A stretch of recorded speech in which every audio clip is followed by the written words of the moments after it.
All right, folks, we're going to have a edition of the online dinner party, and definitely have got a very special guest. We're here in the evening time on this particular show. I'm actually at my job at the Hayti Heritage Center where they're having a jazz concert, but I'm very much fortunate to have Jennifer Owinda on as my guest, and she's involved in a lot of things that are going on and all in that space. So definitely looking forward to an amazing conversation with Jennifer and seeing what she's got going on in her world and with all the different things that she is doing as well. So definitely is looking forward to an amazing conversation and seeing where we go and where things may be happening in that regard. So I know a lot of folks are very excited about a number of the things that are happening in our world and with our world and all along those lines. So I'm definitely looking forward to this great conversation and seeing how it goes in that sense. So, Jennifer, glad that you were able to be here with us and all along those lines. So, definitely glad to see what you've got going on and what's happening in your life. So, definitely some amazing things are taking place and looking forward to hearing more about what you've got going on because I know recently we did a jazz concert with some of the same musicians that are here and they were talking about the notion of assisted living because the brother Yusef was a jazz legend and he lived in an assisted living facility. And some folks were saying that in his latter years, that some of that wasn't done in the best care. And I know that that's part of what your book deals with as well, is how sometimes the care isn't as good as we would like it to be, and all along those lines. So if you can share a little bit about the book and what the book is all about, I know that our audience would love to hear a number of those thoughts as well. All right. Thank you very much for having me on the show. Yes, I've written a lot about senior care over the years, being a dementia practitioner, a senior care advisor, a death doula as well. I've gone through a lot of different experiences and I like to share them so everyone can kind of have an idea of what to expect. Because a lot of times we all come into it having the same questions. And so I write books to just put the information out there.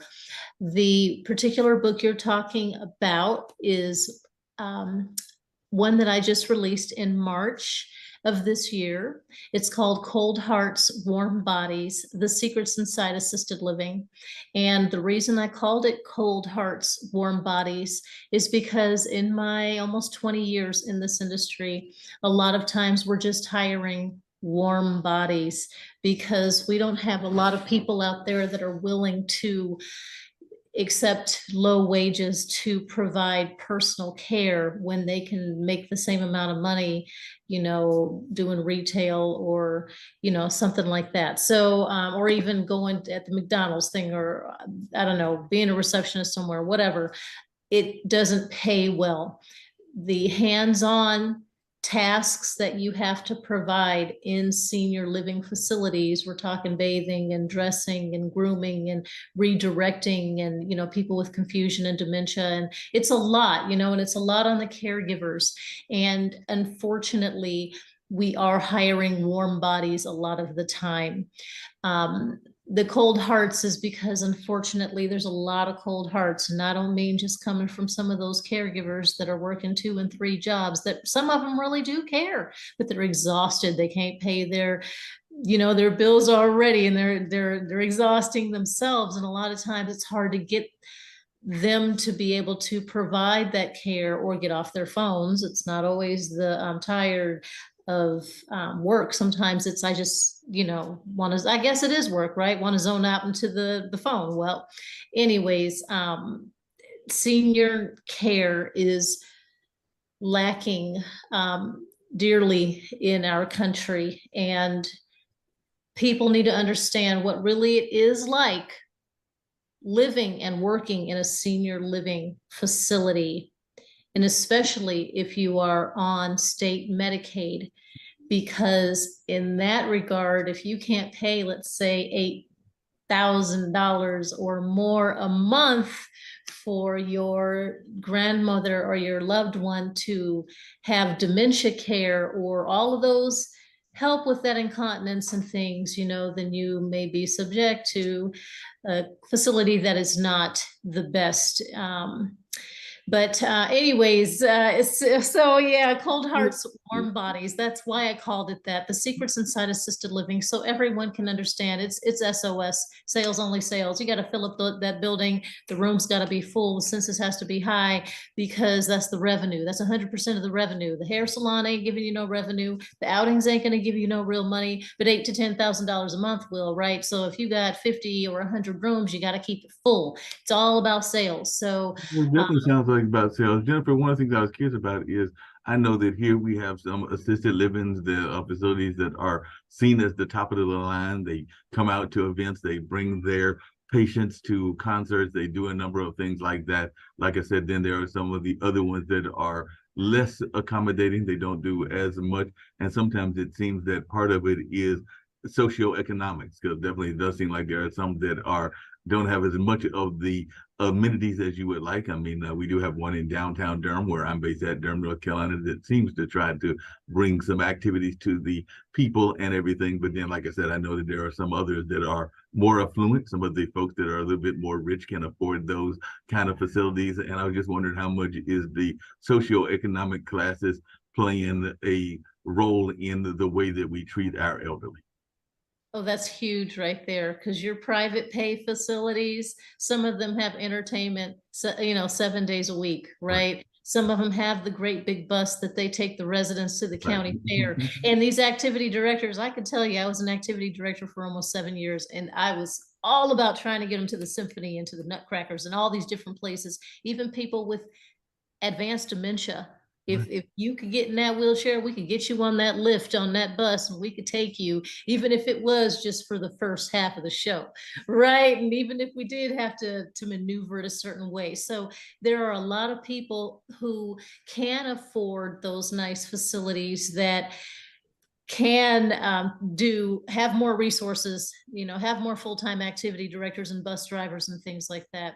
The Medicaid facilities don't necessarily have a good reimbursement rate in order to accommodate that type of thing. So this book, it talks a lot about that too. Like, what do we want in our future? Right now, these facilities are being built like the 1900s facilities, and here we're almost in halfway into the new millennium, right? Don't we need to upgrade? Shouldn't we be getting better at this? Right. And so that's kind of what the book, says. If you are drooling, you've got advanced dementia, do you want another medical procedure to keep you alive? This is some real questions that we need to answer. Can you afford? Do you have private long-term care insurance? And is it only, and so there's a lot of questions Yeah, that this definitely. book prompts as Definitely. well. And speaking of that and everything, I know that I had a aunt that I believe had either dementia or Alzheimer's. I'm trying to remember which one Aunt Elaine had. She was my great aunt and all in that space. But could you talk a little bit about the difference? Because I do know that sometimes people are thinking dementia and Alzheimer's are the same, and even that personal care that you were talking about. Because I know I had another aunt that passed away of MS and all along those lines, and we were actually trying to decide whether we were going to keep the lift or upgrade the lift, which I think mom decided to upgrade it because she's getting older. She's in her early 80s and everything, and my brother now has MS as well. So we're definitely thinking that it might be useful to have it upgraded and all along those spaces versus the one that was there when my aunt Carolyn was living and all along those lines. So could you talk about a little bit about home care and also the difference between dementia and Alzheimer's? Yeah. Wow. My heart goes out to you. That's a lot. It's a lot to handle when it's hard for even one person in the family, but multiple people, that's like really rough. Yeah, so I'm a dementia practitioner as well. I work with hands-on with people who have dementia every day. And the confusion is there's so many different things that cause dementia, right? A traumatic brain injury can cause dementia. Drug and alcohol abuse can cause dementia. Alzheimer's disease will cause dementia. If you live long enough with it, it's going to take you out, but it's going to be the dementia. Now you'll have these dementia symptoms. Parkinson's disease causes dementia. A massive stroke can cause dementia, Mhm. vascular disease, right? There's all these different things that can cause dementia. Alzheimer's is just one thing that causes dementia. So if you have a loved one that is diagnosed with Alzheimer's, they might still be like, oh man, I got Alzheimer's. Maybe I need to be eating better, or maybe I need to do this, and maybe I should take some vitamins. And I'm going to go to the gym, right? They're still trying. They might have been diagnosed with Alzheimer's, but it doesn't necessarily mean that they have developed dementia yet. So dementia is those symptoms. With Alzheimer's specifically, it's a memory thing. You just a loss of where you're at, a loss of what time of the day, what year it is, a loss of words, being able to find the right word to say, a loss of emotional inhibitions and all these different things, right? So Alzheimer's, that particular disease, causes symptoms of dementia. Parkinson's, those are different symptoms though. My grandfather had Parkinson's. He had memory loss towards the end, but it wasn't like my grandmother who had Alzheimer's disease. She had memory loss right in the beginning, right? So all these different things cause dementia. Now, home care is going to be your best option. Everybody wants to die in their home. Okay, we promised our spouses and our loved ones, I'll never put you in an institution. I'm going to take care of you at home. But there are some issues sometimes with that, because what we see in senior care a lot of times is the well spouse Mhm. gets sick and dies before the person that they were caring for, because they gave all their energy and everything, and they weren't able to sleep at night. They couldn't lock, they were trying to lock the door and keep them from going out the front door. They couldn't even take a nap in the day. They couldn't get to the grocery store, so it's very depleting when you have someone that you live with that has dementia. It's a 24-hour, a lot. It's a lot, right? So if you have a caregiver coming into the home that can relieve you some of the time, or if you have somehow get this person involved. Did they see? I'm an activity director, like springs in my brain. I'm like, did they tinker with cars? Let's take them to a car place. Did they? We can take them to a junkyard. They could pick whatever out they want, right? You have to try and figure out each person and what they liked, so you can keep them feeling useful, because their memory loss is short term. They still remember when they were working potentially. Maybe they think they're a kid and they're looking for their mom now. Okay. They've reverted back if they have Alzheimer's dementia, and you still got to figure out a way to make them feel useful, because what purpose do they have in life? If you don't give them purpose in life, they're probably going to start having behaviors, and they're going to be uncomfortable. They're always looking to go somewhere or to do something, right? And so a home care person could help alleviate a little of that pressure on the caregiver, implement some activities during the day, something like that. If it gets to the point where this person might slip out, or they need more care than an in-home caregiver can provide, or I mean, that's like $200,000, $300,000 a year now, private, for that private caregiver. It's a lot.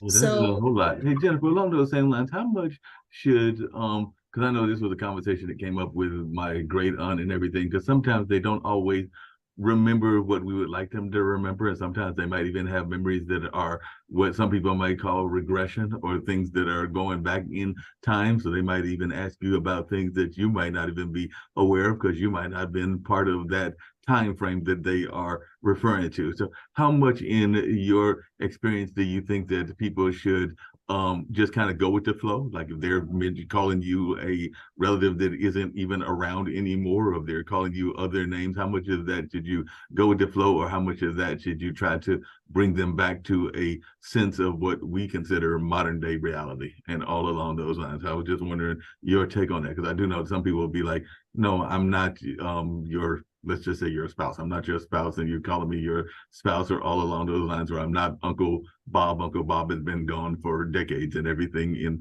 that yeah. space, but there's calling you Uncle Bob. So how much of that should you just kind of go with the flow, or how much of that should you try to make corrections in your expert opinion? So I like to write books on this because one, I'm passionate about it. I'm really interested in it, right? And I want everybody to understand because it's about to increase by 200% in the next 20 years. So we're going to see a lot more people who are diagnosed with not just a disease that causes dementia, but actual dementia. So it's imperative that everyone understands that that part of the brain is dead. That one is gone. You are never going to get them into your reality. You are never going to make them understand anything about right now. This whole scenario, wherever they are, it's all confusing. Date, time, current events, all of that is gone. If they have reverted to the past, they might have some moments of lucidity, where they are, they'll call you by your first name. They'll remember who you are, or, they just seem to know that today is, July 14th or whatever the date is, right? But for the most part, they're going to remain confused as the dementia progresses. They will never come back to what they were before. So you need to go with the flow. If you, at all times, I'm not going to convince this person who is delusional, who told me that I stole her car, told me I stole just yesterday, you stole my car and you gave it to my husband. And I was like, I'm so sorry. That is horrible. I'm so sorry. Right. I'm going to apologize. And she's telling me, you better do something about this. You better get me a taxi, all that kind of stuff. Okay. And this is like her motto right around 2 o'clock. She starts sundowning and then she's trying to get out of here. She's looking for a way. She's looking for her dad, or she's looking for her husband, or whatever, right? I cannot convince her that she don't drive no more. I can't convince her that she has dementia. I can't convince her that, today is whatever the date it is. There's no convincing someone like that. That's done. So if you are trying to convince them, you're only going to create, a negative energy because they know they're right, you're wrong, and you're right and they're wrong. That just never comes out right. You That can't argue. never comes out right at all. One of Yeah. the things I was curious about is that you are also involved in a field that is very much something that has been on TV quite a bit, and there are a number of TV shows about it. As a matter of fact, I was just watching one yesterday that features EMTs and all along those lines. So I'll tell you what I was watching. I was watching Chicago Fire. So I was watching Chicago Fire, and I know that that features some of the EMTs as well as the firefighters and all along those lines. So it does have a kind of a romantic atmosphere, and I know it's a very difficult field and all along those lines. So I just wondered, because I even remember the old Emergency with the old TV show. Yes, I just dated myself, and all along those lines. But I just wonder your thoughts around some of these Hollywood images of the kind of the romantic atmosphere of what goes on in an emergency room or with EMTs or a number of other things. Because I do sometimes think that, like a number of things, including our police officers, it can be overly romanticized. And definitely, I mean, there's all the lovely romantic fictional parts that go into the conversations. And of course, you got to do that for dramatic effect and all along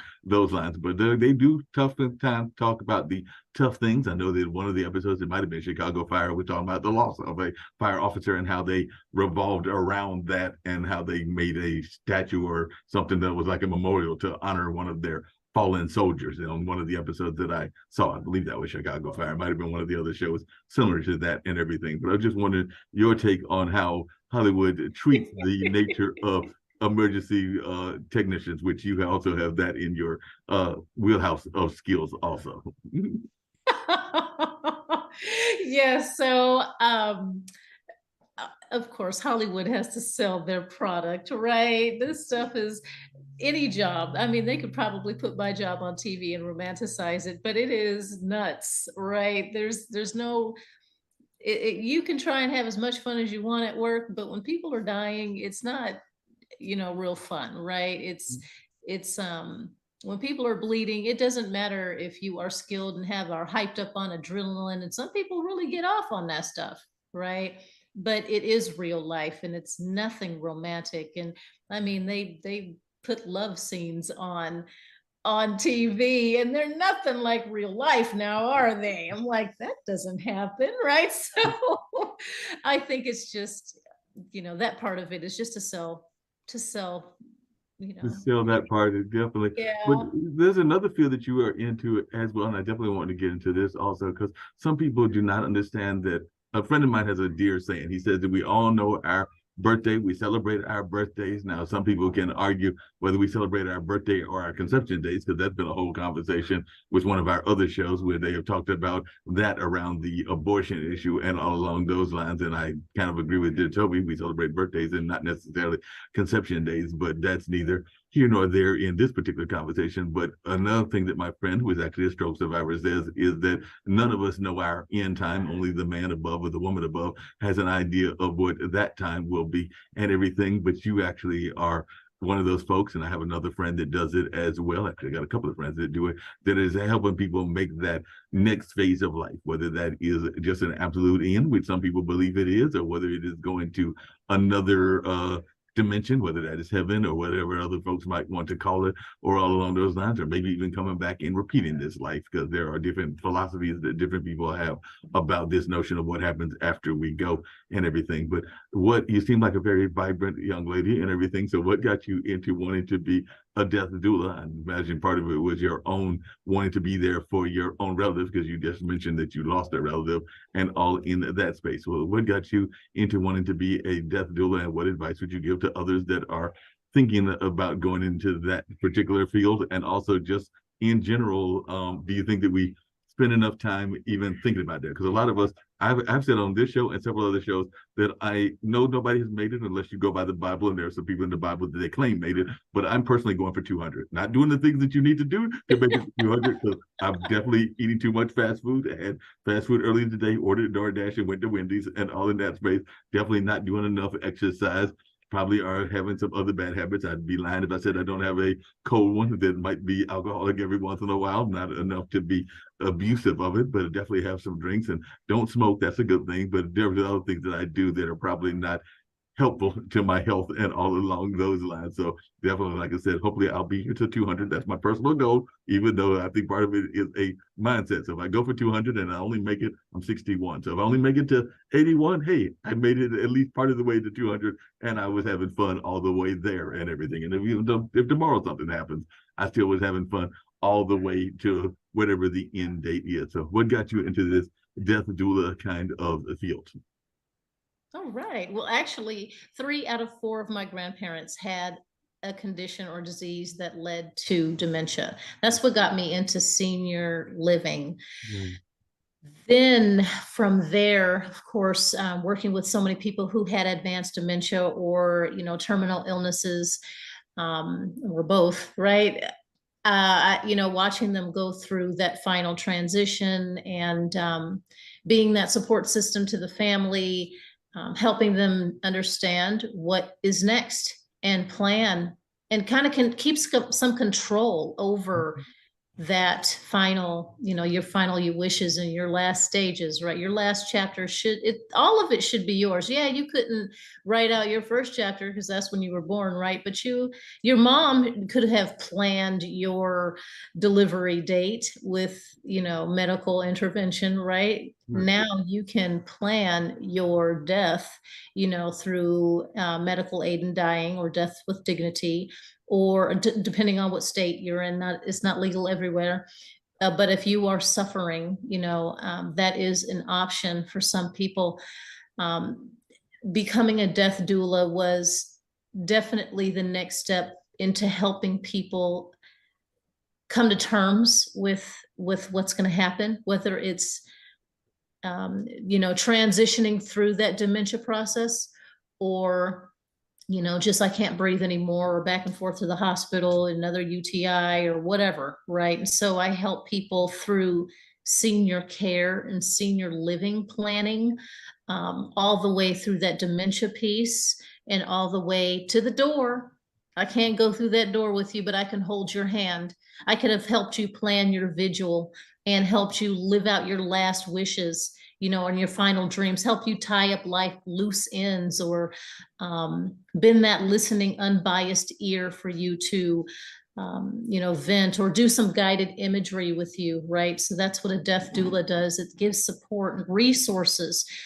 Working with hospice, right? I don't administer meds as a death doula, that oxy and that morphine and all those liquid meds. I don't do that, but some people do. I'm just personally, I'm not doing that. I'm not providing ADLs as a death doula. I'm not changing briefs or doing those turns. That would have to be the hospice nurses and CNAs that are coming in. It would have to be the family, or have to be caregivers that are in senior living or whatever. So being a death doula was just a natural transition through senior care, through dementia, and then, of course, that dying process. So being that support system for that family and helping people have options and remain in control to some extent, plan out their legacy or their burial, or however maybe they wanted to be, buried at sea, right? Or in a tree pod, right? And so there's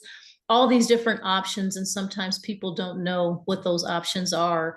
Being that support system, even through those emergency rooms. And, so not everyone is on hospice already, right? But they're falling apart, and they want a death doula, that extra support there for that patient and for that, family. So that's what a death doula does. Not everyone does it provides all of the same services. I also extend my services a bit more, help people with that activity programming, because it's so important, because if you know what, it's once a man, twice a child. Okay. So if you've got a little toddler and he ain't got nothing to do, he's going to find something to do if you don't give him something to do. So you might as well keep him productive and keep it positive and give quality of life before behaviors occur. So I help with that. Actually, the book that I'm about to publish in about a month, it's winter of this year. It is Navigating Senior Care, Dementia, and Dying.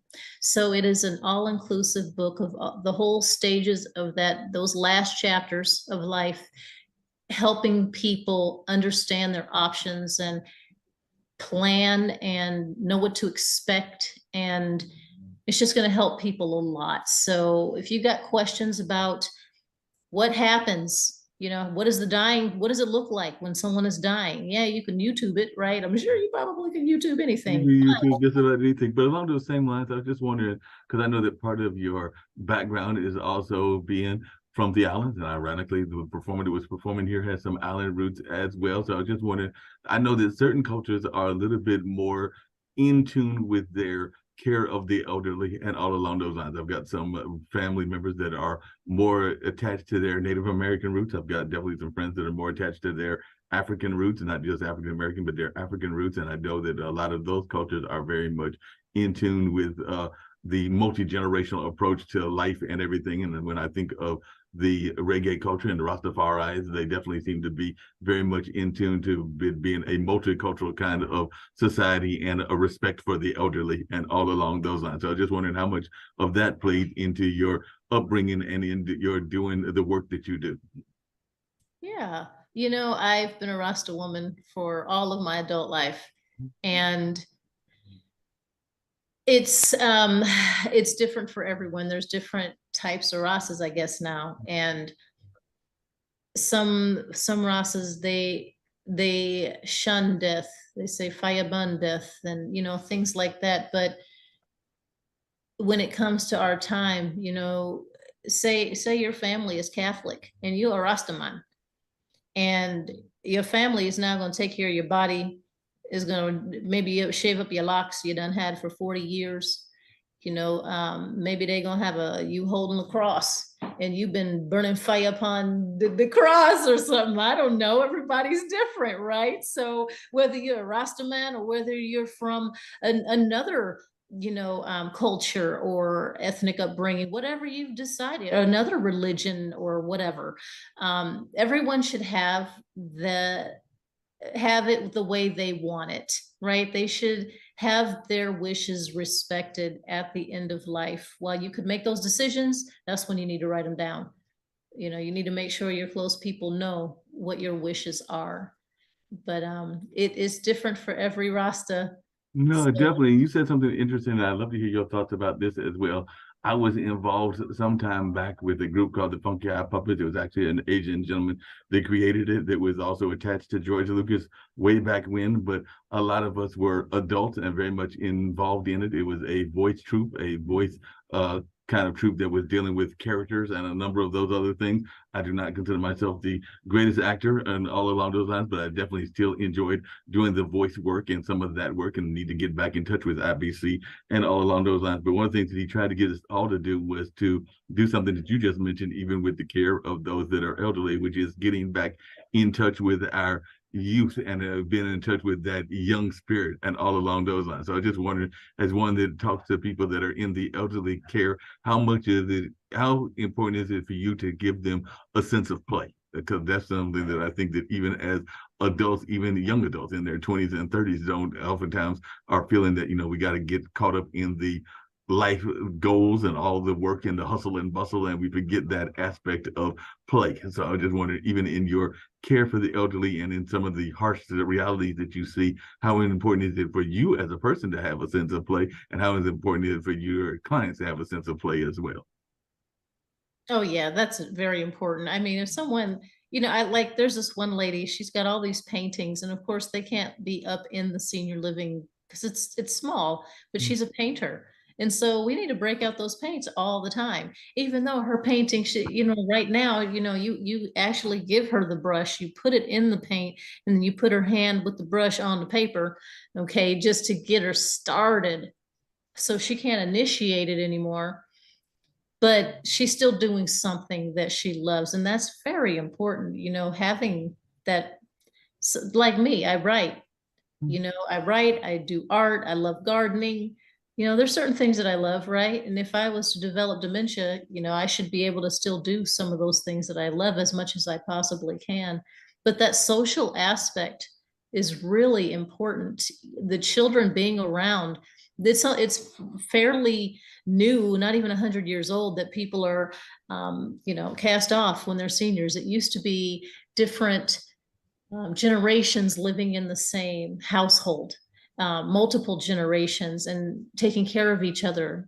But now, people move off to the cities and do their thing, right? You're in New York and your loved one is over here, and it's hard to bring it together. So since there's so much going on in that respect, you don't see your family as much anymore. That depression sinks in, that loneliness, especially if you have mobility issues, you feel hopeless, so it's really important to give people quality of life and purpose in life. You Definitely just, think that. You yeah. mentioned earlier hospice and everything. I had a friend of mine that is actually my boss at another arts institution that I worked at and everything, and she passed away at a relatively young age. I think that she might have been in her 50s when she passed, or it might have even been around that time frame. I don't think she had hit 60 yet. I think she was probably around 50 or something along those lines. Might have even been late 40s, but I'm trying to remember as to what the Butina's age when she passed was. But she was in the hospice, and one of the things that I felt was that sometimes that might have been, and she was dealing with the issues around cancer and everything. But I do sometimes wonder if sometimes hospice isn't, not everybody's ready for hospice, because sometimes if you're putting in hospice, you feel that that's the end and everything. So I was just wondering, at what point do you think people should be considering hospice? And do you agree that sometimes hospice may not be the answer, because a lot of times people are feeling that if they are in hospice, that that's like a death sentence, for lack of a better term, and everything. And I do know that there have been people that have lived in their hospice care for years, if not decades, and all along those lines. But definitely, I do think that sometimes people give up when they go into hospice because that's already what they feel is a completion of that death sentence. But I'm just wondering your thoughts around that. Yeah, there is an old way of thinking about hospice, unfortunately, and that stigma, it's hard to get rid of. I have so many people graduating off of hospice. It's painful for me because that means that we have to do the bathing and that we have to do the this and provide the briefs and the wipes and all that stuff. Whereas hospice, when they're on board, They do a lot. They got CNAs coming every couple of days to help. They got hospice nurses that are coming out just to check on them. You know what I mean? You get all this added comfort. They provide comfort care is what hospice is all about. So I love hospice. I'm an advocate for hospice. Of course, I'm in the state of Arizona and there are over 200 hospice companies. I think that's a little over the top there, but it's big money. So there are some issues in hospice, but any business, right? Hospice is funded by Medicare. So you've already paid into it if you've been working all these years. But a lot of people, they choose to wait really long. I mean, what is the average number of days someone is in hospice? Is like a week or less or something, because they waited until the last minute when they could have gotten all that extra support to prop them up and perk them up. And now it's too late No doubt because about that and everything. I hear what you're yeah. saying. I wanted to go to the animation as well, but I got to take a brief pause just for a second so I can check on my folks and everything. It looks like they're actually getting out of here sooner than I thought, so we can complete the interview. But if you give me 1 second, I'm going to just put it on pause and then we'll continue the conversation. So I'm going to actually hit the pause button and then disappear for a minute, but I'll be right back and we'll continue this very enlightening conversation. So I'm back. So one of the things I saw was that one of the ways that you get your message out is to animation. And I mentioned some of the other things that are going on with even IPC. And like I said, he was very involved with George Lucas and he's got some animation going on. So what got you into animation? And is this something that you feel is helping you get your message out? And do you think it is helping you reach a younger audience? Because, you know, some of us, and like I said, I don't have any kids of my own, but I've got my two nephews and I'm sure that at the age of 14, they probably feel that they are invincible and that they will probably be around forever, like many of a teenager and all in that space, because we oftentimes don't want to think about the realities of life and death and dying and all along those lines. And definitely people have different belief systems that help them get through as well and everything. But I was just wondering, do you think that by the fact that some of your stories are in animation, I don't know if you've gotten into the whole TikTok craze, but maybe that is helping you get the message out as well. But how important is it for you to use animation to reach a younger demographics? I think the animation is fun. It's definitely a bit more fun than, you know, just listening to me talk, right, and sing me. And so I think it's more catchy. I love the idea of animation. It gets, and the ones that I did were 30 to 60 seconds because, you know, the attention span needs to, it needs to just get you through it right now. And then you can click on to the next one or click onto something else, right? So the animations were created to showcase several of the stories that are in the book, Cold Hearts, Warm Bodies, The Secrets Inside Assisted Living.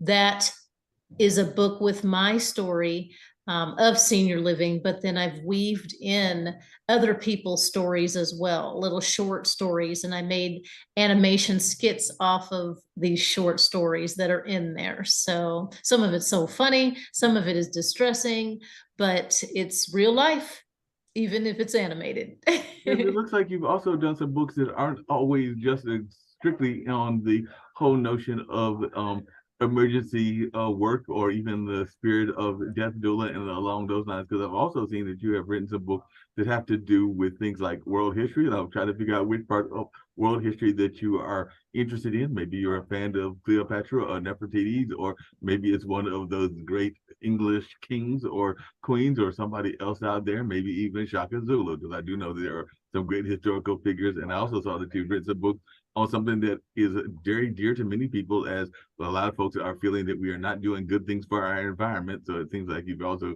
written some books that touch on environmental conservation. So how do you tie all these topics together? And is there a particular part of world history that you're a big fan of? And how do you tie in environmental conservation to some of the other things that you write about?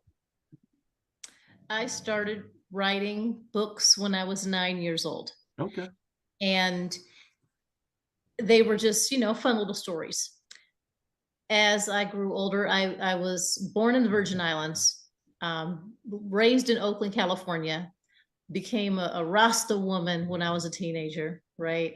started growing my locks, all that stuff. So started getting into the light of Rastafari, of, you know, the Black Panthers, African liberation movements, the slave trade, all of that kind of stuff. So I wrote several books about the slave trade, you know, starting in the Western slave trade. I haven't done the Eastern slave trade yet, although that would be a great book.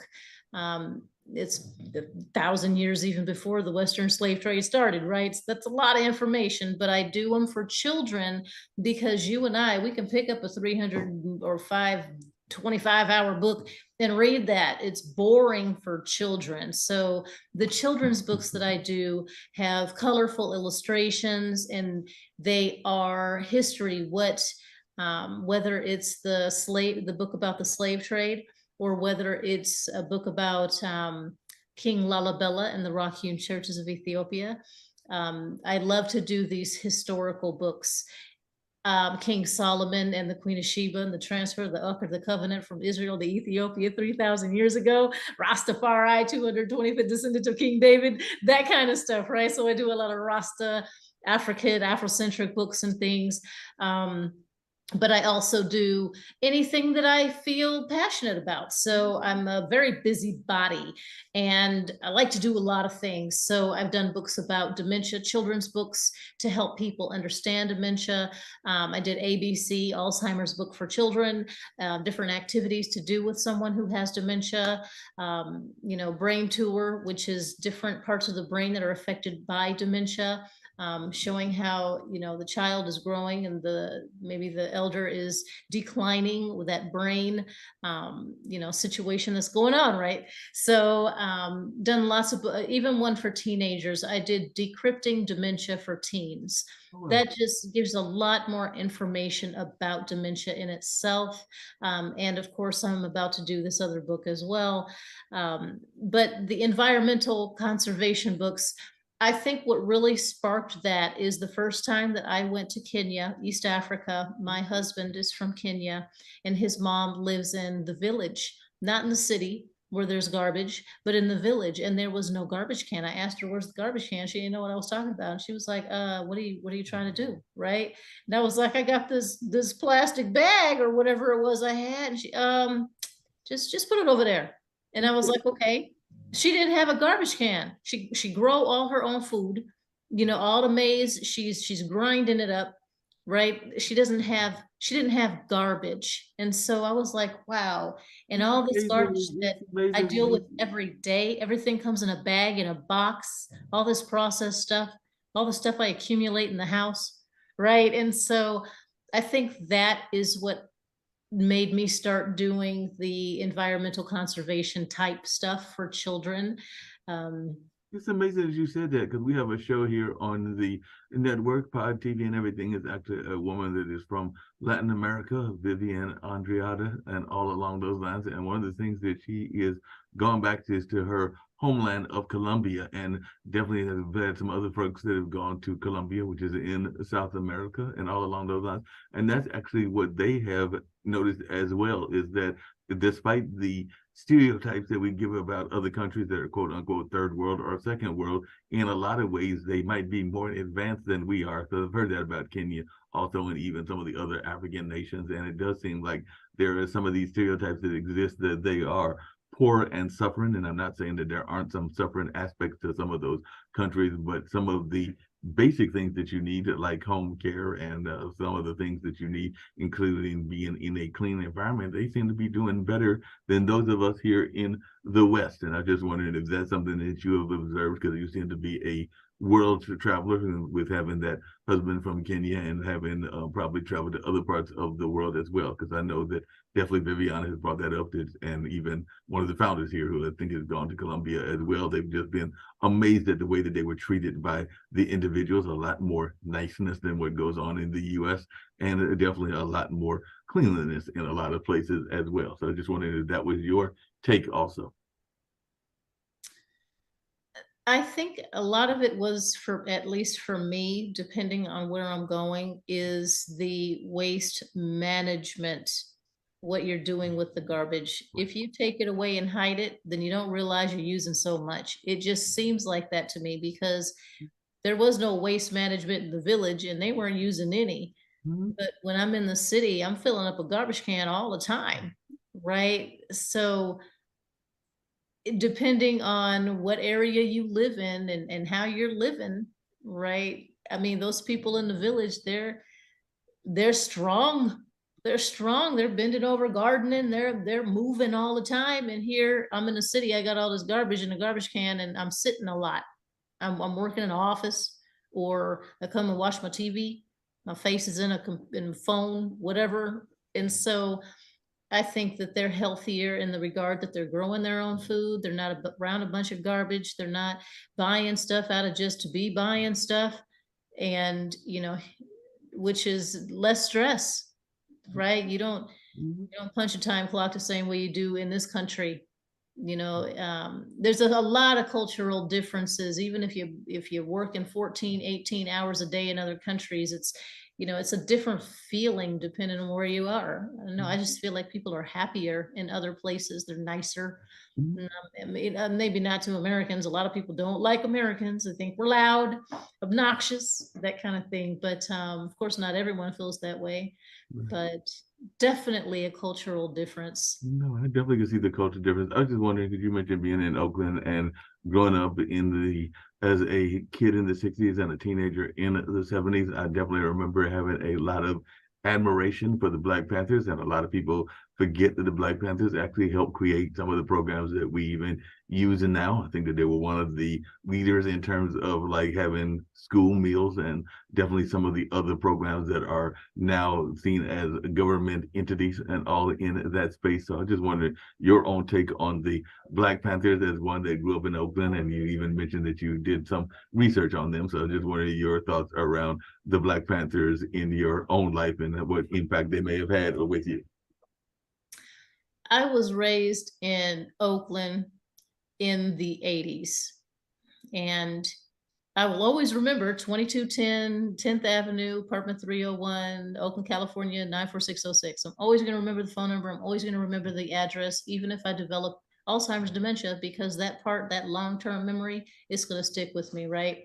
But growing up in Oakland and then also living in Alameda, California, and at one point living in Dublin, California, when I was a young teenager, I realized that now I realize I remember my education. I remember that Charlemagne was crowned Empire of the Roman Empire, Emperor of the Roman Empire in 800 AD.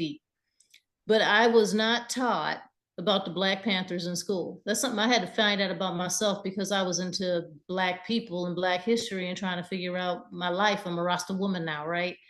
And so here it was right under my nose, and I was not taught that. I remember going to Cowboy Park, and they had free lunch there. And me and my sisters would walk down the hill, go to Cowboy Park. But I didn't know Black Panthers started that. I didn't know that. And what I was seeing was a lot of people, it was a crack problem back in the 80s, right? So I seen a lot of that. I seen bums on the street and winos, but I wasn't being taught Black history. So that's something I had to find out myself.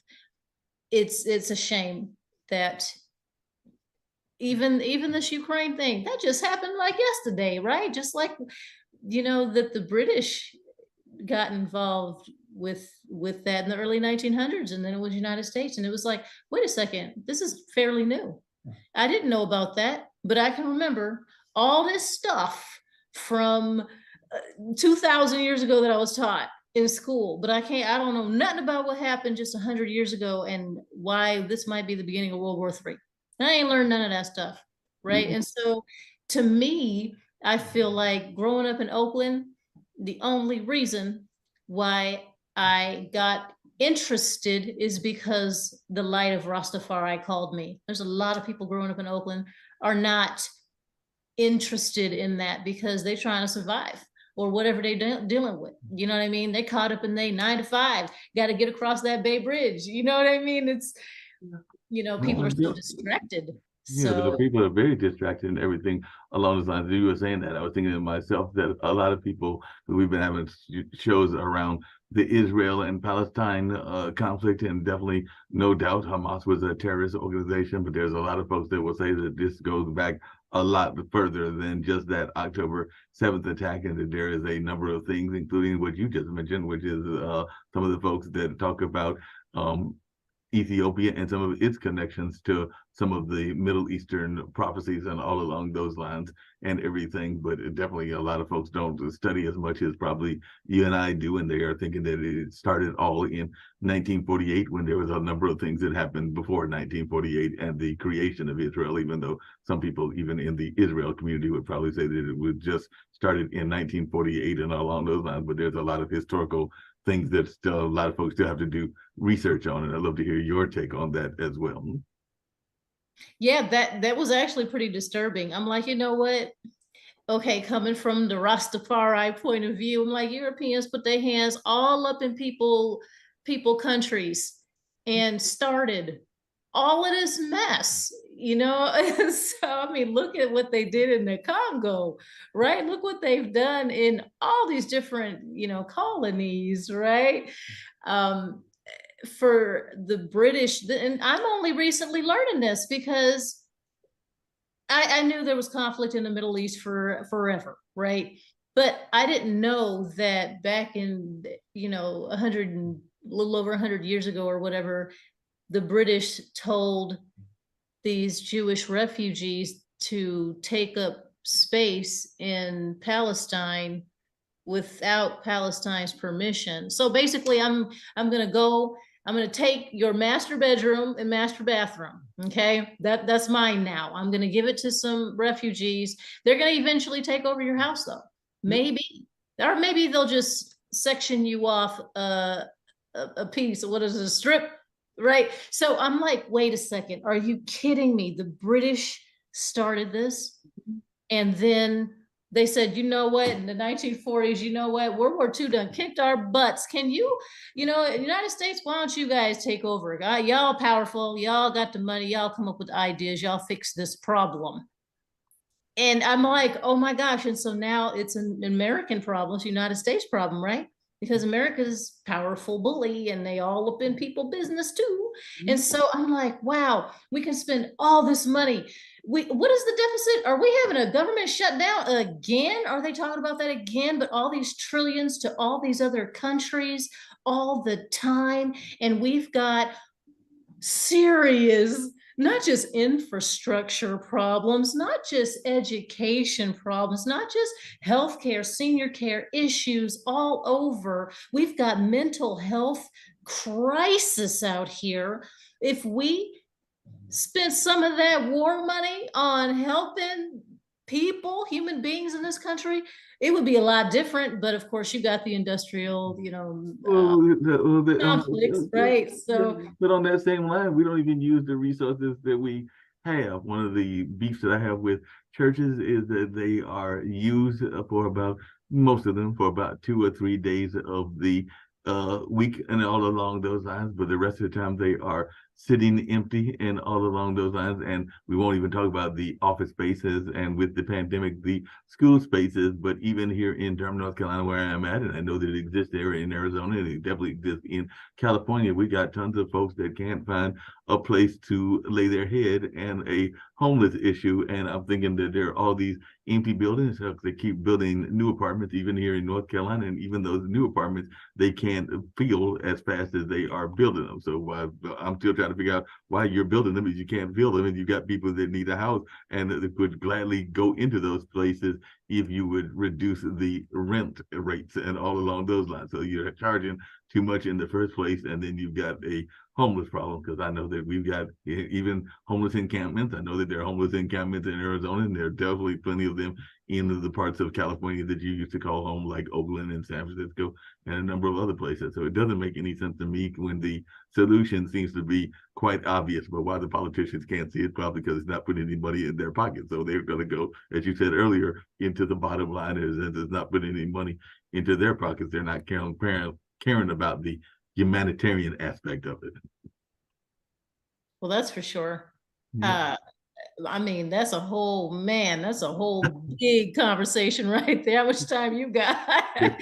uh, okay, so you know what? It's kind of funny. I got this little, I don't know, it's called a meme or something, a little picture and it had two pictures on it though. It was half of the picture was this devil guy, this Satan thing, and the other half was Congress. And it said the caption was, "When I was little, I didn't know which one really was the devil. Now I know," or something like that, Right. right?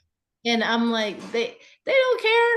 The corporations are running this thing. Just pay them off, lobbyists, whatever, right? So, and our country, unfortunately, has always been that.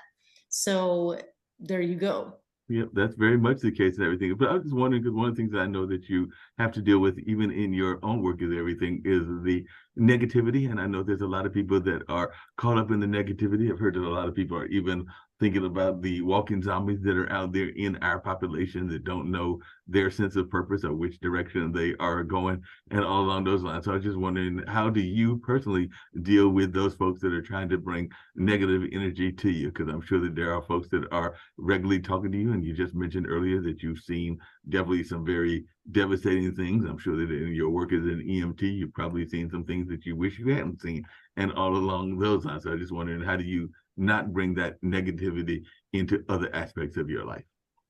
So I would like to clarify, I became an EMT during the pandemic in Mhm. 2020. I did not get on the back of an ambulance and start working in emergency rooms and hauling people off. I was still in senior living. Right. So, I didn't necessarily have to give CPR to people because they were DNRs. Right. Right. And so I did not use my EMT certification to get on an ambulance and go out there to people's houses when they're having seizures and whatever, to revive them. But what's happening out here with these zombies, some of these are some young people. Hmm. And I mean, we got teenagers right here that are on all of these little $2 pills. It don't cost nothing Hmm. for these drugs now, right? So I think a lot of it though is it's the decay of society. You can see it crumbling. I mean, here they done cleaned up San Francisco for a meeting, right? But they can't put any resources towards helping any of these people. Hmm. Yeah, you can push them down the street, but what is that going to do? That ain't helping them. No. I mean, yes, in this country, there are social services, though. There is welfare, there is social security. Hopefully that lasts. There is, some assistance, whereas in other countries, there may not be that at all. Right. So a lot of people will say, well, at least, but it also makes people dependent on the system. We are enabling a whole lot of people to sit at home. And I know that because it's hard finding caregivers because they're like, I make more money on the welfare food stamps and my Section 8 housing. I can only make a certain amount of money. So they aren't even interested in growing because they're getting this handout. So there's this weird bunch of gray lines. You got people that have fallen and they are destitute in the street.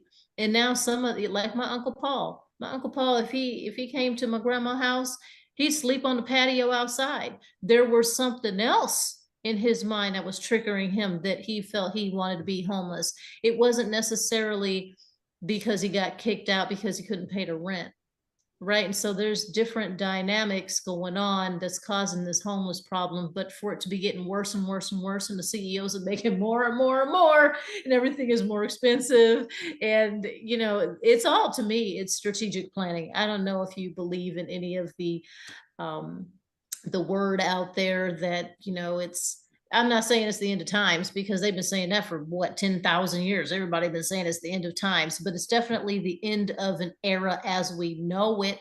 It's about to shift. Things are about to change. We might have been on top for a long time, but our society is decaying and no one is addressing the problem because they're too busy talking a bunch of crap and giving money everywhere else. So No, I definitely agree with that, and I've heard some people that have even said that it might be a positive shift that is about to happen because there are definitely some people that are seeing some more impasse and some more people that are there that it might be creating a positive atmosphere, even though we've got to get through this madness in order to get to the positivity. So that's where I am hopeful that they are right, and only time will tell. But definitely that is where my hope is existing, that maybe there will be some ability to change things and make it in a more positive environment, even though, like I said, that can be a difficult wish. And like I said, it doesn't know that that's going to necessarily be the case, but that is my wish, that it goes in that direction and all along those lines. But it'll definitely be interesting to see how it plays out and if that is actually what happens or doesn't happen, because definitely that's kind of my own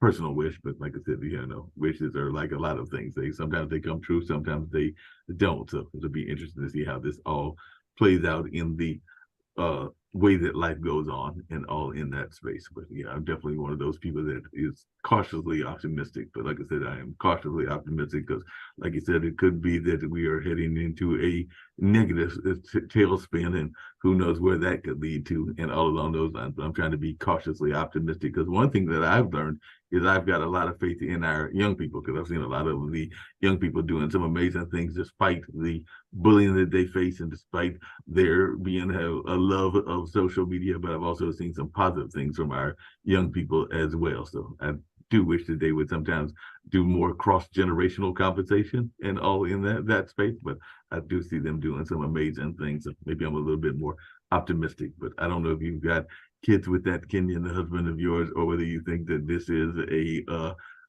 world that you would even want to bring kids into, or all along those lines, or your own thoughts about the future that the youth of the world are about to inherit. I have children and grandchildren. Yes, I try to stay positive. I mean, we're not in a different country where we don't have freedom of speech, where we don't have freedom to get in a car and go down the street and order another thing on Amazon, right? So, I try and stay as positive as I can, but I am realistic.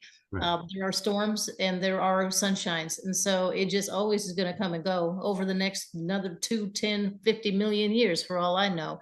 This is just a blip in time, Right. positive and negative. We take it all. You have to accept it that all of it's going to be, in its own time. So I do feel that our only hope is the young, because eventually I'll be that age that I'm ready for senior living, and I'm realistic about the fact that I will die too. I'm a death doula. I've already got my little plans, and this is how I want it to be, and here's my playlist. Things like that. I'm just that kind of person. But I am feeling good that my grandchildren, at least they have more tolerance that they can deal with versus how rigid it was. I mean, back in the 80s, if you had a tattoo, that was like, wow, right? But now you can, or a mohawk. Mohawks in the 80s, that was like real punk rocker, right? Now it's no big deal. You can have a whole sleeve of tattoos. Ain't nobody really worried about that. And so at least there's more acceptance of people doing, being human, right? And their emotions and things like that.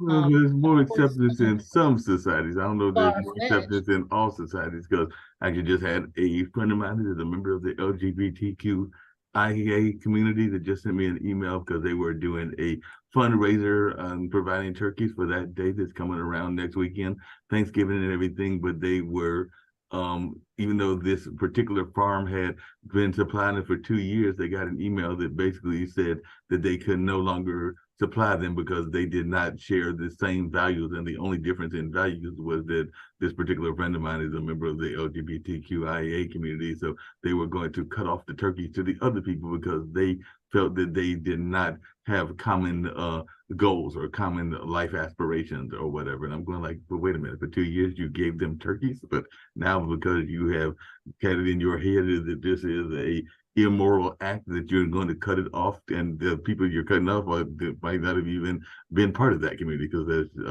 my friend put it, they were giving turkeys to a variety of people. It wasn't just people from that particular community and everything, but this particular farm decided that they could not see past that difference in order to supply some much needed turkey. So now they're scrambling, trying to find a new supplier, and might even be a more expensive supplier. But that's what I'm saying. When there is this going on, and then a friend of mine who is a symphony conductor was told that they couldn't play certain symphony songs because they were either race-based or had some other kind of things that were going on, that they felt that they couldn't play it on this particular radio station and everything. So there are still some people that with some very closed-minded attitudes. I'll just leave it at that and everything, and folks can do their research and see what their our thoughts on. But I'm just thinking that unfortunately we have too many people that are closed-minded. And I'm not saying that you got to agree with everything that people do, but you also need to have some sense of kindness in what you do. Yeah. Wow. Yeah. It's a shame that everybody's trying to judge everybody else. I mean, gosh, man, what you do in your private bedroom is your privacy. Ain't got nothing to do with nobody else. Get out of people's business. It's business. Do business. Collect your money. Collect your turkeys. Whatever you got to do, and just move on. Treat other human beings like human beings. Don't worry about their culture or their whatever. Okay, whatever. I do see there is progress though, Yeah. because it's not as chastised as it once was. There wouldn't have been a LGBTQ organization that was strong in the 80s when I was growing up. You Right. know, they were saying some real nasty things. People were, I remember one of my cousins getting beat up. His jaw was all dislocated and everything, you know, just because he was gay. And some dudes had to pump out their chest. You know, he wasn't doing nothing. He wasn't even hitting on them. They just, you know, were assholes. He's not like what you. They're just, you know, mean, right? So people need to get over. That's how I feel, at least. People need to get over themselves, humble yourself. Jesus Christ, if you Christian, Jesus Christ would not have denied, you know, someone the right to do as they need to live. I mean, gosh, man, who are you to judge who someone loves?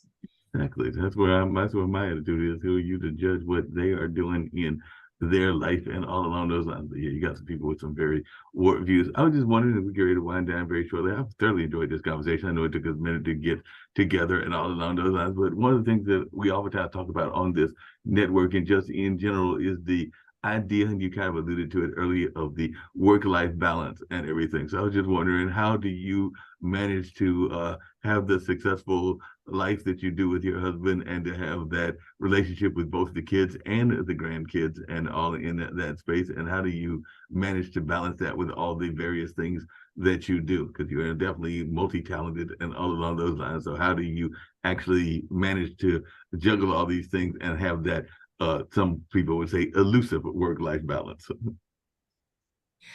I like to think my work-life balance, my whole like every day revolves around my garden. Hmm. And it was, I basically started digging a hole in the ground in my front yard during the pandemic in June of 2020, actually. And I from that hole in the ground, it's a pond. Okay. And I have my little waterfall, and then I did my pergola. And this is all my hands. I'm doing this myself, right? I did all of it. Now it's an overgrown jungle. But that's my serenity. I've got my birds out there. I've got fish and turtles in the pond. The grandkids, they come over, they dig for worms. They're not on their iPads or whatever. They're out there actually playing and playing with roly-poly bugs and things like that, right? And so that part to me is very important, that I'm in nature, that I'm barefoot in the grass, in the dirt, whatever, without the rubber soles on my feet, connecting with nature, not thinking about work. That is huge. If you can turn your phone off and not think about your 9 to 5, then you will have more balance. Of course, I need to exercise and eat better too. I'm a culprit for, you know, American cuisine. Even though I was Rasta and I was eating, you know, vegan at one point, I stopped doing that and I started eating some, you know, hamburger stuff. I don't eat pork, but still I eat animals. And so it's important for me that I do some exercise and get that blood flowing, because I don't need to develop vascular disease or anything. So I think exercise is very important. Your lifestyle in general is going to, you know, determine if you're going to stave off some of those diseases anyway. So your social connections, there's your work-life balance. Yeah, that work-life balance is very important. I know a lot of people don't feel enough of that connection. You mentioned something else that I'm a big proponent of, and it sounds like you are as well. So, how important is it to you to have that groundedness and that connection to nature? I am one of those people that believes that we need to be healthy on a variety of levels, both the mental and the physical, but also the spiritual. I'm not as big on religion as I am on spirituality, and definitely big on emotional as well. So I just wonder, it sounds to me like you are well connected to Mother Nature, and I definitely think that that is an amazing thing. I know that even seeing a simple rabbit or a simple butterfly can put a big smile on my face, and all along those lines, and all in that space. So, how important is it for you to have that connection to Mother Nature? For me, it's all important. And even for people who have dementia, it's all important. It helps with that circadian rhythm. It helps get people back in tune with themselves, I think, because and meditation, we got our eyes open all day long. There's something in our face. If it's not the phone or the TV, it's somebody, it's work, it's whatever. And we don't really close our eyes unless it's time to go to sleep. But you know what? When you close your eyes, you're looking within now. And unfortunately, the only outlet that is really being pushed, at least, what it something like seems like to me is religion, organized, structured, go to church, make it like this, but you still got your eyes open unless you're praying, right? And so I feel like we need to be closing our eyes and grounding ourselves and listening to our breath and just, you know, um, getting more in tune with nature in general. I mean, I have a hammock out there. And so sometimes it'll be 2 o'clock in the morning, especially if it's like a full moon, because it's really bright and it's beautiful, right? And so I'll go out there on the hammock. If I wake up in the middle of the night, I might go out there and sit for 20, 30 minutes, and just kind of be in my hammock.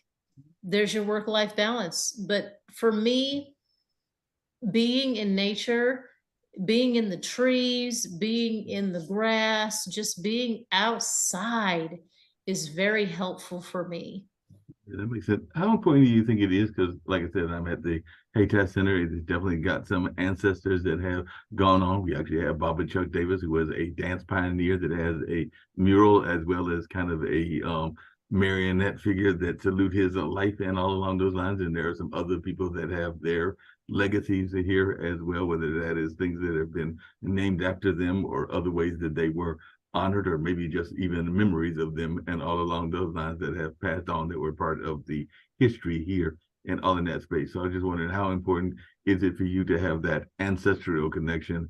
And is it something that you thrive on and that you enjoy both as a Rasta woman or just in life in general? Because I know that I still feel that even though she passed away back in the early 80s, that my grandmother and some other people still guide some of the path that I go on as well. But I just wondering, how important do you think it is to have those ancestral connections?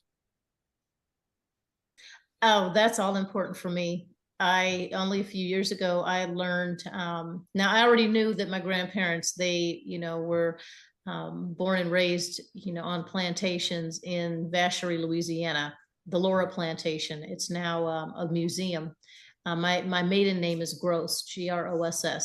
It looks like they added an S at the early 1900s, because before then it was just Gros. But anyways, I learned a few years ago that my fourth great grandfather, I guess it would be, back in 1816, he was sold to that Laura plantation, um, to Laura de Park, in the summer of 1816, and he kept running away. And so he was branded on both cheeks. Hmm. And he ended up having a son who fought in the Civil War named Edward, and he lost a thumb. Right. And he was a carpenter. Right. And I'm learning all these things, and I'm like, okay. And then he had, and that's my grandparent. Right. And I'm like, wow, this is great. And so I got to go to the plantation and do the little tour and stuff like that. And I can remember my grandma Gross years ago talking about how she grew up on that plantation and some of the stories that she told about being born on that plantation, right? So it's a living history still, because she wasn't that removed. You know, they moved to San Diego when my grandfather joined the Navy. Couldn't join the Army. They wouldn't let Black people in the Army. And so he joined the Navy. And of course, that is what uprooted him into the San Diego area in California. But yeah, that history, it's so important. So I started doing the ancestry.com stuff and try to get more information. I'm learning all these cousins, and I'm like, wow, I got a lot of people in Louisiana. But it's very important, you know, that connection, that knowing. I was born in St. Croix, Virgin Islands, only because my father worked for a water purification company in St. Croix, WAPA. And so that's why I happened to be born in the Virgin Islands. But yeah, culture, heritage, ancestry, all of these things are extremely important for me. Sounds like very amazing and all along those lines. Well, like I said, I've thoroughly enjoyed this conversation. I know it took us a minute to get together, and definitely hopefully I can get you back on a future one as well and share even when the new book comes out and all along those lines. But one of the things that I do with all of my guests is have them tell how they can be reached and how they can be found and all along those lines, and also definitely have them give an opportunity to give a message because it's something that I believe is one of my own personal messages and everything a message of hope because like I said we're heard in a number of countries. I think the last estimate was somewhere between 175 to 200 and all along those lines, not necessarily at the time of the airing but definitely during the course of the airing and the re-airings and all in that space. So I get all my guests to give a message of hope and positivity to our global audience. So any messages you would like to share and anything that you haven't got to that you would like to share that we haven't touched. But definitely, I've thoroughly enjoyed this conversation, and I hope that we can do this again in the not too distant future and all along those lines. But definitely, I've enjoyed this conversation, and I would love to use and give the ways that you can be reached and any message of positivity that you would like to share with our global audience. Yeah, my name is Jennifer Owenda. I write under a couple of pen names. Jen Owenda. I do a lot of my senior care books. Jen Owenda. You can find my books on Amazon. I did the one um, Cold Hearts, Warm Bodies, The Secrets Inside Assisted Living. I did another one, ABC, Alzheimer's Book for Children. There's quite a few of my books on Amazon. My website is my name, jenniferawinda.com. So JenniferAwinda.com. And yeah, if you just search my name, a lot of stuff comes up because I've done so many books and so many speakings and so many different things. And so I'm a busybody. I got a lot of videos out there, YouTube, dementia videos and things like that, just for education. There is hope. There is hope, that's for sure, because people are getting more health conscious. People are understanding that there are toxins in the foods. And so in order to live better, you need to improve the food that you're eating. You need to be moving. You need those social connections. And although everyone has to die, it's not a negative thing. It's just another chapter in our journey. It is not a final journey. Even every religion has some type of an afterlife, even Christianity, you know, right. And so I'm like, wow, you know, on earth as it is in heaven, right? And so there is something positive to look forward to. You don't have to be afraid of hospice. It's not a death sentence. It's going to make you feel a little more in control of pain management and comfort care. You don't have to be afraid of those last breaths because when you were being born, yeah, you might have been in pain, but there was epidurals for your mom or whatever, right? There was people welcoming you into this world. Most of us had names picked out already, baby cribs, whatever. At least even if there wasn't that, there was someone who was there to support you. And one of the most wonderful poems out there is called Gone From My Sight. And I'm not going to recite the poem or anything, but it's please do. Please do. Well, no, I'm not going there. It's a beautiful poem, Gone From My Sight. And it's kind of like, you know, we see this ship It's a huge, massive ship, and it's flowing away. And you see it going into the horizon, and it's disappearing, and then you don't see it anymore. And we're like, wow, it's gone. But on the other side, there are people welcoming that ship. It's going to another harbor. All that freight is going to be offloaded onto that harbor, right, into that dock or whatever. So you don't have to be afraid of the unknown, because everything that you've ever experienced in life had a positive outcome eventually. Even if it was a terrible situation, you learned from it. Something came out of that. So my positive feelings are embrace change. Change is okay. We're going to get through it, and we always do. And when that final breath comes, remember, even though you'll be gone from sight here, you'll be welcomed somewhere else. Yeah, that sounds like an amazing message and everything. I'm sure that folks can also hear about your company, because apparently there's a company that you have that is called Timeless Doula Services LLC. So they feel like they can learn about that as well. And definitely that sounds as part of your uh, things that you do. Like you said, you're a busybody and have a lot of different things going on, including being a mother and a grandmother and all along those lines. And that is a great thing. I was just curious really quickly about the pen name Empress Ivory, because I did see that as well. I was like, I wonder how she came up with that name and everything, and whether she thinks of herself as being a true empress as well. So definitely I was curious about that other pen name that I saw as well. I know if someone calls me Empress Ivory or Ivory, they're going to be calling me from my Rasta family. That's been my nickname for a long time, Ivory. And I know if they call me by Jennifer, it's about senior care, it's about death doula. So it's when I write under my pen name Empress Ivory, those are going to be more of those books about African history or Rastafari or history in general. I got, stuff about Australia and the Aborigines and how, things affected them, right? So um, Empress Ivory, that one is, whatever I feel like writing about, my environmental conservation or whatever I decide. But Jenna Wenda, that's going to be my senior care, my dementia, my death doula.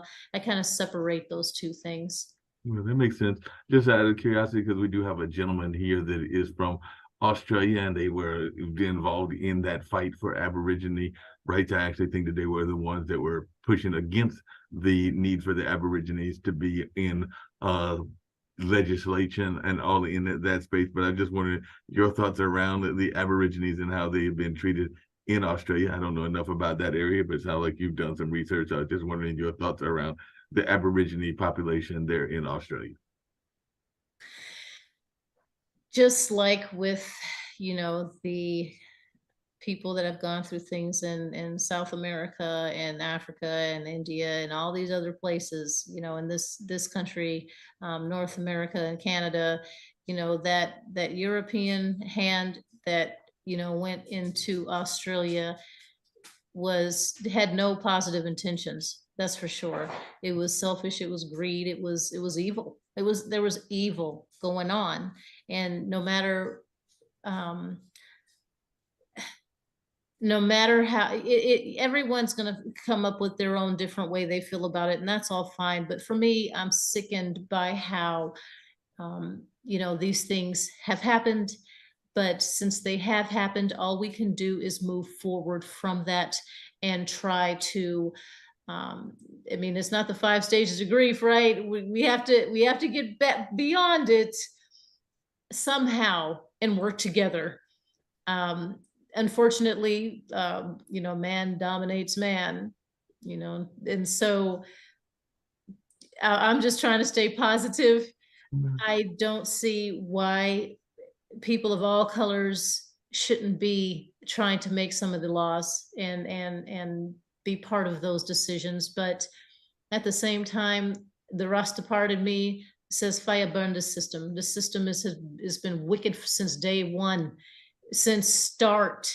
There's no fixing something that's been evil from day one. You got to collapse it and start afresh with better better ideas, but that ain't gonna happen either. So I really don't have the answer for that. I think more of the Rasta part of me comes out, that fire burn this right. There needs to be reparations, Mhm. but that ain't gonna happen either. That's just like saying we don't need the corporations running the country. I don't foresee that happening either. So just keep getting grounded within. And there's one person that I'd like to mention, and I think he just passed away too, Brother Panic. Mm. He was doing the YouTube videos and all that stuff and all this information, and I love listening to him because he's looking from within. I can't fix everything, right? But I can fix here. I know I have my own journey. Every person has their own journey. So I need to respect everyone, whatever you to each his own. Okay, I'm not going to judge you. I got my own faults. Every single person got their own issues, Mhm. right? I'd rather walk in my shoes than anyone else's. But that's I try and stay positive in that regard. But I'm realistic that the system, it was designed to, I mean, we've been electing the same politicians for the past thousands of years. It's the same people up in there, same spirit, even if it's a different body. I just feel that way. And again, the Rasta part of me, it's been part of my life and forever. And I think that dominates my reality of things more than hopes and dreams. No, I definitely can agree with you on that and everything. I was just thinking that a lot of people are frustrated and are scared of what may be happening because we're going to have a president, no matter whether it is the current one or the one that was before him, that will definitely be in their late 70s and early 80s. And there are some folks that are hoping that we would have more youth voice and all in that space, but it doesn't look like that is happening. So it looks like we are heading toward a rematch between Biden and Trump, and whoever wins. I think that if Trump wins, he'll be in his late 70s, and if Biden wins, I think he's going to be like 82 or 83. And I'm not saying that folks of that age can't still be very sharp. My dad is 83 and still very sharp.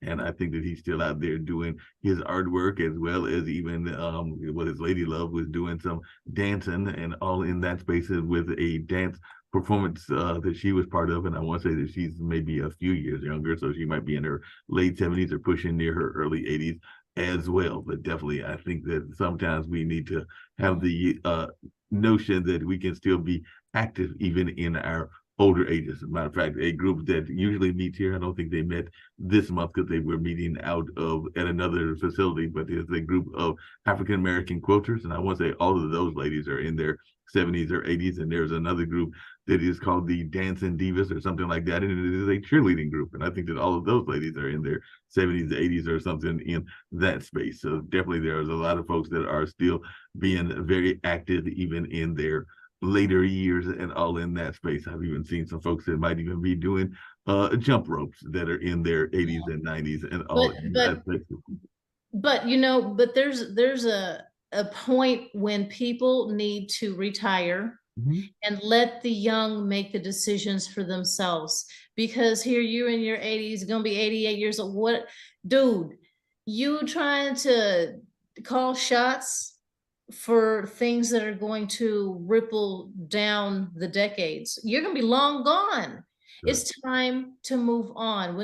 If you qualify for Social Security, it's time for you to retire. Biden, Trump, all of y'all, go. Let the young people, they got better minds. They got better ideas. Your ancient ways are not helping. So we need some freshness. We need young people in making these decisions. No, we definitely need some more young voices and all in that space. I would agree with you on that because some of these folks that are having some outdated ways are definitely past their time of usefulness in the sense of what they can accomplish and all in those lines. I'm not saying that they are going to not be here on the planet. I mean, shucks, and Jimmy Carter's still around, and he's about to be 100, even though people were thinking that he was already gone. But I think that he is still alive, and even though I think he might be in hospice care as well, he might be one of those folks that gets to spend another 5 to 10 years in hospice care because he does seem to have a very strong constitution and all along those lines. But as last time I checked, I think he was in hospice care, but he did go out for some of the celebrations. I think that was to celebrate one of his anniversaries or something like that. I can't remember if it was his birthday or the anniversary between him and Rosalind or what it was, but I do know that he was in hospice care and then came out of hospice care not that long ago and all in that space. So like you said, hospice care can last longer than sometimes people think it will last and all in that kind of way. So definitely I think that a lot of people are having negative attitudes about hospice care. And I know that even Duke Health, which is right around the corner from me, they are one of those that has one of the top hospice cares in all in that kind of way. So they are actually seen as being a positive hospice care. And it'll be interesting to see folks' thoughts around that. But yeah, I'm just amazed that Jimmy Carter is still around. And like I said, I know that he was in hospice care. And I do think that he was recently let out. And I can't remember if that was to celebrate 100 or what that was. But as soon as he went into hospice care, folks were like, well, this is the end. But he's still around, and it's already about to be the end of 2023. And it sounds like he's still very much himself in hospice care, according to what some of the reports that I was hearing, and all along those lines. So it'll be interesting because back in October, he turned 99. So definitely that's what's going on is he turned 99. So he might be hitting that century mark. Only time will tell, and all along those lines. So he entered hospice care, and then 7 months later, he was turning 99. So, like I said, who knows? Maybe he'll make it to 100 because that was back in October 1st that I saw the article that sometime around that time frame is when he hit that 99 number. So next year he might be hitting the 100 mark. Very cool. Yeah, the people are living a long time now, and I'm glad that he's got his wits about himself. That's thankful. He was very thankful, and that's what it was. I think it was one of those times he was actually seen in, I think it was Plains, Georgia, riding in a black SUV at the Plains Peanut Festival. So all the people know that he was a peanut farmer. So I guess he was out there enjoying some of that festival life and all in that space. So he was even finding something, as you mentioned earlier, find things that you enjoy and continue doing them until you can't do them anymore. So it sounds like he was definitely having that attitude of doing something that he was still enjoying. And who knows, he might have some more years of enjoying it as well. But that's one of the things that I saw was he was still out there enjoying his life as best he could and all in that space. What as we head out the door and everything, what advice would you just want to give to folks just in general that are thinking about their life in general and maybe even their care of their elderly? So if there's any final words that you want to give in the sense of final advice for those that might be dealing with elderly care that you want to give, as that is part of your main lane of expertise and everything. But definitely, I certainly, as I said several times, enjoyed this conversation, and I hope that you'll make a return trip in the not too distant future. Thank you. Private long-term care insurance.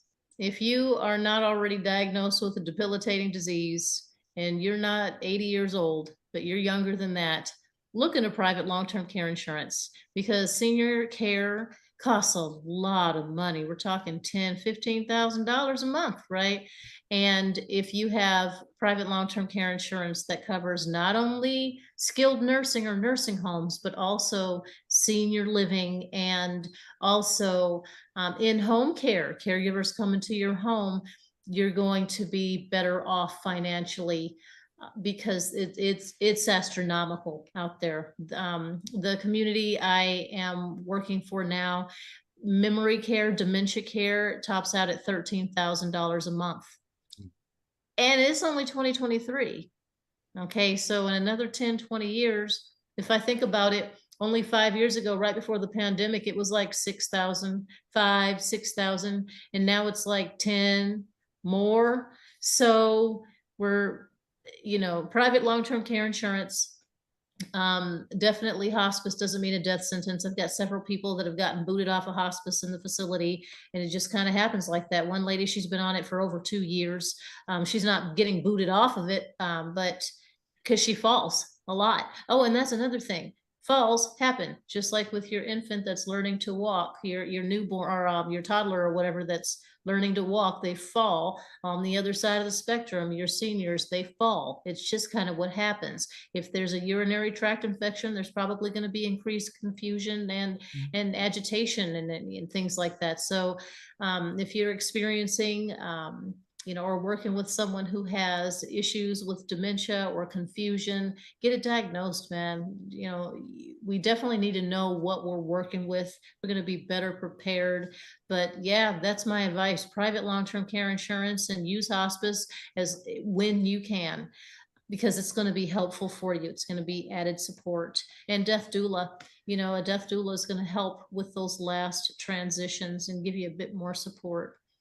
I'm Yeah. glad you brought that up and everything, because actually one of the two founders of this network, one of them is very much into women's rights and definitely around women's issues, including some of the things dealing with domestic abuse and other things in that space. And she actually was a engineer that created some stuff that is actually some of the tracking devices for those that are the folks that are causing the problem for women and all along those lines and everything. So I can't remember the exact nature of the device, but maybe one time I'll have you and Kim on a similar show. And then the other founder, Kim Calhoun, is that young lady who is a founder in the engineering space. And then the other person that founded this network, Nick Palveda, is definitely involved in the pension business. So he has the National Pension Fund and is definitely involved as a pension attorney. So he is definitely one that talks a lot about these issues that you're talking about with insurance and other things as well. So they will definitely be glad